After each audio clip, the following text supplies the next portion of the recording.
Hey, Richard here with Sherwood Motor Cars. Today we're out in this unbelievable 1961 Corvette Resto-Mod. This is one of the nicest cars we've ever had at Sherwood Motor Cars, and that's saying a lot because we get some pretty nice stuff. This machine is incredible. 525 horsepower, LS3 power plant, aftermarket frame and suspension, big brakes, unbelievable bodywork, and a soundtrack to die for. This thing is rowdy and smooth at the same time, and that's such a good indicator of just how high a quality build this machine is. It's only got a couple of 100 kilometers on it since it was built. We're still doing break-in on it, and already it is just an unbelievable performance.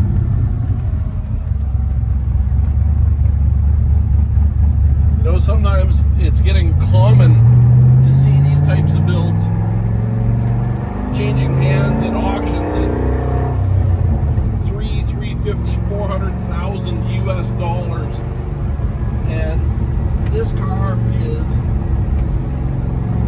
right there with those high-end builds. It's just a beautifully executed piece. No attention to detail has been missed, and no expense spared. But although the car, the more you look at it, I could have this thing on a lift and stare up at it like it was the starry sky. It's so beautiful underneath. The engine bay, the interior, even the trunk on this car are finished so beautifully. But that's not the piece of the story we're out to tell today. We're out to tell the story of how this car drives. And if you've been around high-end show cars for a long time, often the reality can be very, very disappointing.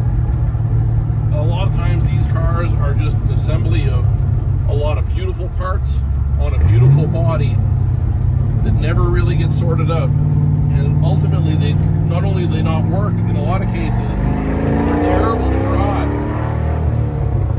But not this one. Just toe it at the gas, brings this thing to life. But it's the chassis and suspension and steering that are the real story. It's not that hard to make big power these days, and this car has got it, let me tell you.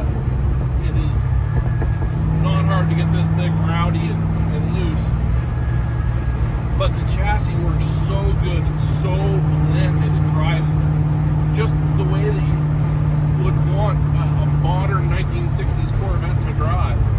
It's smooth, it soaks up bumps, but it's still a very active chassis. Stopping is just telepathic. You know, your foot doesn't have to do any work. The car is ultra stable, not squirrely under braking. You don't have any darting back and forth with the wheels and tires skittering across the pavement. It's planted, it's secure, it's built for what this car is truly all about. And that's putting a ton of miles on in comfort, and when you get a chance to rev it up, to go really, really fast. And this is a properly fast car. Tremec TKO transmission, LS3, Ford 9-inch in the back. It's just the perfect sort of drivetrain for something like this. Woo. Better pay attention to my driving and not my talking. The clutch on this is very tractable, easy to actuate. Still doing a little bit of brake-in on it, but it does just drive superbly. The steering is communicative, lots of really excellent feedback, while still being very light and positive. This car is super stable. We're here in traffic right now, but going down the highway, 100 miles an hour, no problem. Solid as a rock. We're here driving today with the top up. Usually, C1 Corvette, the top is really only going to go up if you get caught in a little bit of rain, because they're such a perfect open car, and often they're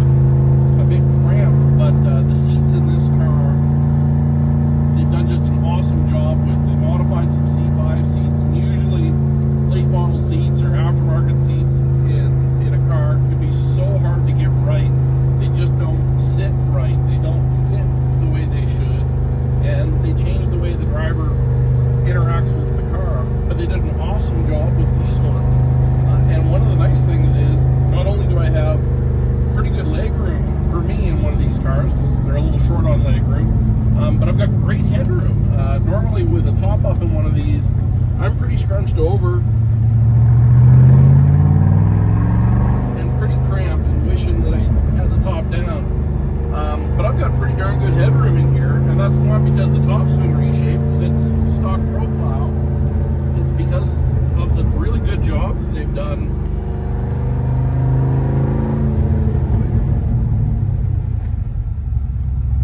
just absolutely great. You know, just had to get on the brakes a little bit for a stoplight, and zero drama whatsoever. Just easy peasy. But yeah, the seats fit great. The Dakota Digital gauges look great. The screen suits the car. It's one of those perfect combinations of old and new. They haven't spoiled the soul of this car. They haven't taken the 60s out of it.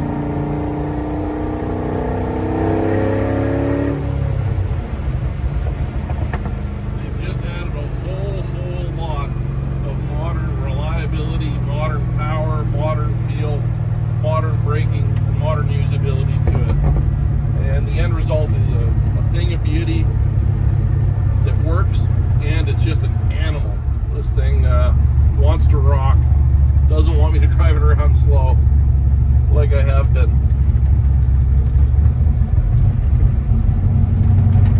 Absolutely tractable at low RPM and low speed.